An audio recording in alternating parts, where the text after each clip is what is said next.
What's going on, guys? Carl Machoda here, aka Earth Power, here with my good friend and assistant, Christian Van Hoos, also known as CVH.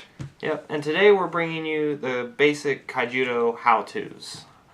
And what do we have from today? Well, basically, we're just going to tell them the card layout, like how a card looks and what everything on it means, and then the two kinds of cards, creatures and spells, how to set up for a basic game of Kaijudo, and then how a turn progresses. Yep, and we're going to get into all of that now.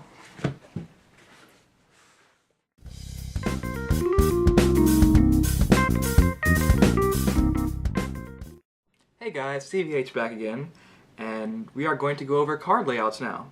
There are two basic types of cards, creatures and spells. I'll be going over creatures, and then Carl will be back to talk about spells. This card is pretty simple, and at the top of it you see its name, its Essence Elf, and right below that is its race, which is Treekin. The race of certain cards comes into play in certain effects, so it's kind of important. Right at the top left-hand corner you see the number 2, which indicates that this card is level 2 and requires you to tap 2 mana to tap. Right under the number 2 is a little symbol of a tree, which also indicates that it's of the nature civilization, as its green color does. And below the picture, it's just listed that it's a creature, and in that sort of box right under there is any effects this card has. And of course, this card has Nature's Gift, which states that each of your other creatures gets plus 1,000 power. And then the last major thing of importance is at the bottom left, where you see the creature's power. As you can see, this creature has 1,000 power, which comes into effect whenever this creature is battling another creature or in certain card effects. And that's pretty much all that needs to be said about creatures.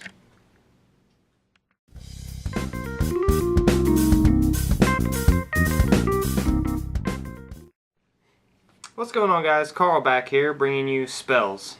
So spells are just like creatures, except you play them from the hand immediately and they go to the graveyard after you play them and use their effects. This one here that we have for you is Comet Missile. You see the name up at the very top. Next to that is its level. This card is a level 2. And under that is the symbol for its civilization. This card comes from the Fire Civilization, you can see by the red coloration. Right below that, it has a symbol that symbolizes that this card is a Shield Blast, which we'll get into a little later. And then down below that, right under the picture, it tells you that this card is a spell, much like creatures told you that they were creatures. And then you have its effect, where this card says it's a Shield Blast. So whenever this card is broken in your shields, whenever it's attacked and is sent to the hand from your shield zone, you get to activate it immediately without paying that level 2 cost. And then you would activate its effect if you played it from the hand or activated it out of the shields, which lets you banish one enemy creature that has blocker.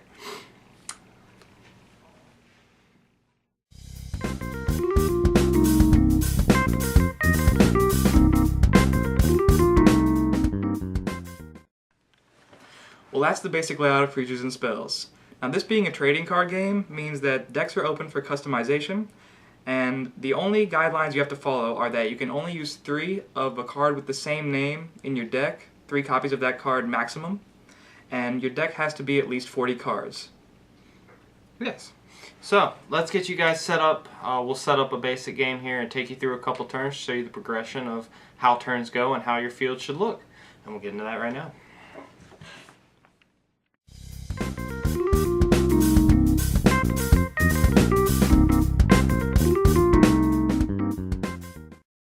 Hey guys, Carl back With CVH. and we're bringing you the basic setup for a game, how to set up your field and start playing this great game of Kaijudo. As you can see, we have our decks already. Yep, and the first thing we're going to do is set our shields down. Of course, this is after we have adequately shuffled and randomized our decks, as is customary before every game. We take the top 5 cards of each of our decks and place them face down without looking at them in what is known as the shield zone. Yes, shields act as a barrier for the creatures that you're attacking with throughout the course of the game to protect you from losing. And once you've lost all your shields and you take a direct hit, you lose the game. It counts as one of the winning conditions for this game. And of course, we each draw 5 cards. Yep. Now, once both players look at their hand, they roll a dice or play a game of rock, paper, scissors to decide who will go first. And Which I won because I'm just that good. And we'll start from there. Now, to take you through the basic turn setup, at the very beginning of a turn, players will untap their mana and their creatures if they have any to untap, from their shield and their mana zones, which we'll get into here in a second.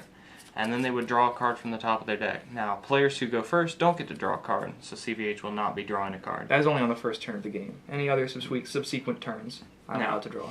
Now, after this, the player then has to play mana from his hand. Players have the option of choosing whether or not to play mana or not. I'm choosing to play mana. CVH charges 1 fire mana, as represented by the symbol under the mana cost. So now he has fire in his mana pool, which will allow him to play fire cards from his hand if he so chooses. It's important to recognize that each card in this game is currently only worth 1 mana, so for each card I tap. Yes, now CVH can tap that mana and summon Blaze Belcher.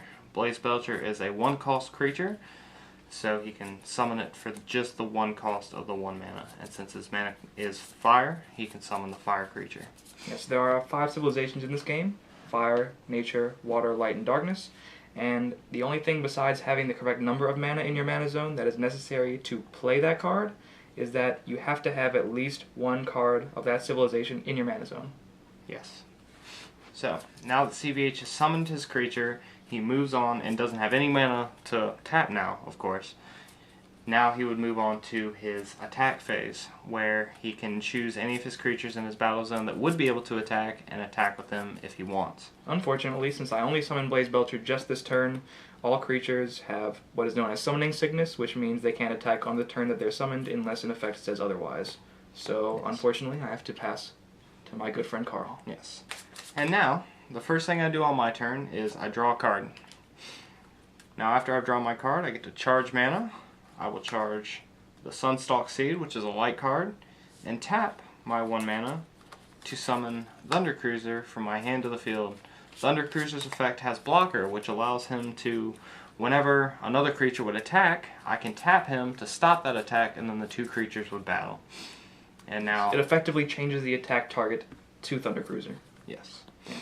So, and again, with Summoning Sickness, as well as Thundercruiser's other ability, Skirmish, which allows him to only attack creatures, I cannot do anything else with Thundercruiser this turn, and I'm out of mana, so I will pass turn to CVH. Before I do anything, I untap anything that is tapped, which right now all I have tapped is 1 fire mana, and then I will draw a card from the top of my deck, of course.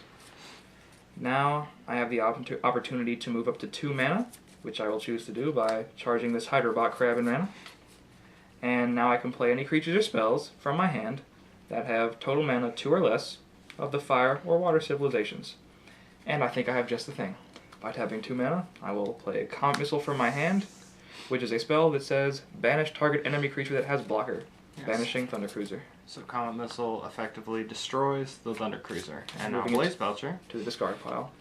Now Blaze Belcher's ability Hungry says this creature attacks each turn if able, so... Yes. So following the progression of turns, he tapped mana, played a spell from it, or played mana for his turn, tapped his mana to play a spell for his turn, and now moves on to the 4th phase, which is attack. Yep, and since Blaze Belcher's ability forces it to attack every turn, I can now select an attack target. Now, things you can attack in this game are shields, of course, and any tapped creatures my opponent has. Carl has no creatures out because I just banished his only creature, so I'm going to pick a shield and break it. I'm going to break that shield. CVH breaks the shield. Now, when shields are broken, they go immediately to the player's hand. And then once they're in the player's hand, that player can then choose to activate them if they have an effect Shield Blast.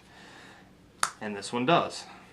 Tornado Flame is a shield blast that allows me to banish a target enemy creature that has 5,000 power or less.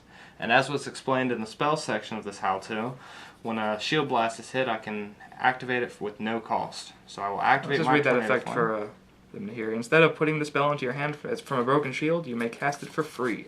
Yes. Okay. So I will cast this Tornado Flame for free now. For free. I will cast this Tornado Flame for free now, and banish Blaze Belcher to the graveyard. Discard pile. Discard pile. Banish Blaze Belcher to the discard pile. Yes. And now that CVH is out of creatures and cannot do anything with the rest of his turn, he would pass to me, and progression would move on as normal. And that's pretty much how this game goes until both players have broken all of each other's shields and attack directly for game. Indeed.